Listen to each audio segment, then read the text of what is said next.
Sr. Presidente, Srs. Deputados, cumprimento o Sr. Secretário de Estado Adjunto e das Comunicações por estar cá e pela sua intervenção inicial, que tem bastantes coisas com as quais eu concordo, até desde logo uma das últimas que nos disse, de que é de facto importante deixar desenvolver o mercado, muitas vezes para instalar tecnologia, até lhe diria, tomara que mais membros do Governo pensassem como Vossa Excelência e assim o fizessem nas suas tutelas. E que eu queria lhe trazer, antes do 5G, tecnologicamente e propriamente, a matéria da concorrência, porque esta faz parte, de facto, de uma série de audiências e de iniciativas da Comissão em que falamos sobre o tema, e a ANACOM, a Autoridade da Concorrência, até o Bloco de Esquerda, que gosta tanto de nacionalizações, estão preocupados com concorrência, e isso é muito feliz, e é muito importante para o PSD o tema da concorrência, porque é, de facto, o Sr. Secretário de Estado estava a dizer há pouco, um mercado regulado por uma entidade, e era muito importante ter a visão do Governo sobre isto, porque nos alertam para o número de operadores. Nós sabemos que a Alemanha tem 3 operadores, a Espanha terá mais, mas tem operadores regionais. Quantos é que, na opinião do Governo, deveriam existir? Ou, se quiser, reformulo, devem ou não existir mais operadores, na opinião do Governo?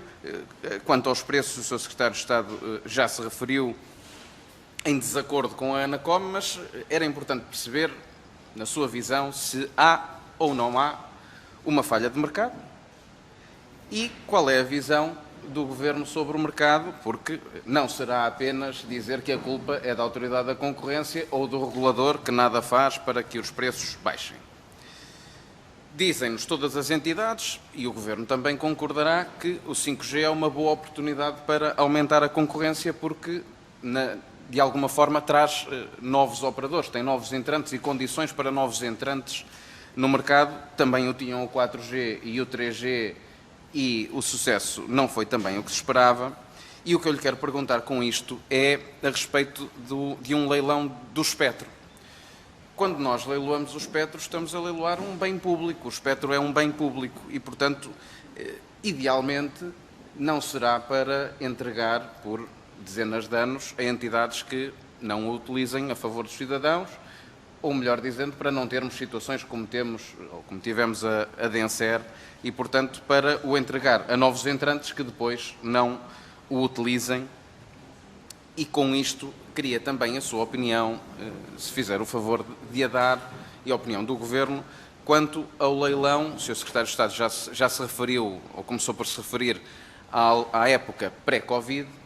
Eu queria a sua opinião no pós, ou seja, a ANACOM já nos disse aqui que o leilão é para avançar, já percebemos que o Governo também tem algum desacordo quanto ao leilão que a ANACOM sugeriu aos operadores e à entrega do espectro.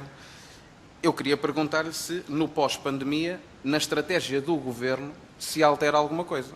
Se a pandemia nos dá a certeza de que houve, de certeza, quebras na capacidade de investimento de algumas empresas, que houve, não quebras, mas mudanças nos hábitos de consumo dos clientes e dos consumidores. Se o Governo vai ponderar alguma coisa, nomeadamente na cobertura, nomeadamente em que frequências vai operar, nomeadamente tanto na parte tecnológica como na parte negocial do leilão. Perguntar-lhe com isto se, afinal, está ou não o Governo articulado com o regulador, porque, pelas suas palavras, parece-me que não, e, no fundo, gostava de perceber isso melhor, se me pudesse fazer o favor de explicar. Outra questão que lhe trago, que também tem a ver com um tema que nos foi sendo trazido aqui à Comissão, que é o roaming nacional. O Sr. Secretário de Estado estava-se a referir a isso, quanto ao aumento da utilização dos serviços de telecomunicações na pandemia, que acabou por ser um sucesso do ponto de vista da qualidade do produto. Nós, felizmente, temos essa redundância em Portugal, temos essa capacidade, o serviço não quebrou como noutros países, e isso deve-se a uma redundância também que não foi o Estado a pagar. Portanto, foram os privados que vão investindo em tecnologia e que traz um problema, que é o roaming nacional, ou a vontade de existir roaming nacional por parte do regulador. O que eu lhe pergunto é, quando nós temos anúncios da NOS e da Vodafone, por exemplo, a investir em infraestruturas em conjunto, sem necessidade de nenhuma ação do Governo ou nenhuma ação do regulador.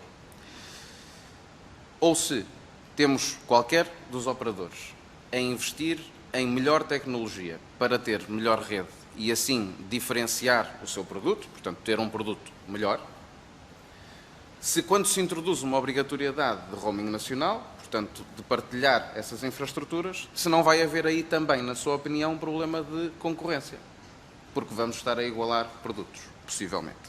Gostava de ter a sua opinião sobre isso e sobre o tema em geral, o tema do roaming nacional e da sua obrigatoriedade ou necessidade, sendo que a redundância que temos, afinal, também pode ter utilidade.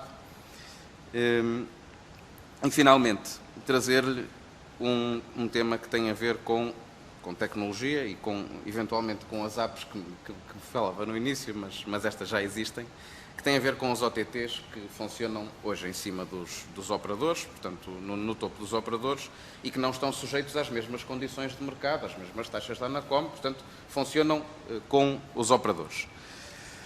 Ora, nós, para quem quer novos entrantes, ou para quem quer um mercado com mais concorrência, as contas têm que começar a ser feitas também na utilização que os consumidores fazem. Portanto, se as pessoas falam todas por WhatsApp ou por Telegram e fazem menos minutos de voz, isso terá uma influência também. Eu queria terminar perguntando-lhe como é que está, qual é o estado da arte em termos da transposição das diretivas europeias nesta matéria, porque depois isto tem duas implicações. Uma que é a que já lhe disse e a outra que é da neutralidade da net, porque vamos vendo vários pacotes e vários produtos a serem oferecidos pelas operadoras em que, por exemplo, os dados móveis são oferecidos para determinadas aplicações e para outras já são pagos. E isso traz um problema de concorrência de mercado entre aplicações que devia ser menorizado, na minha opinião. E, portanto, e a outra que é, no fundo, o level playing field que existe aqui entre, no fundo, empresas que correm em cima dos operadores que estão regulados pela Anacom e que terão que ser elas próprias sujeitas também a alguma regulação no futuro, porque fazem parte do dia-a-dia das telecomunicações das pessoas, e gostava de perceber em que ponto de situação está isto, se fizer também o favor de me dizer. Muito obrigado, Sr. Presidente.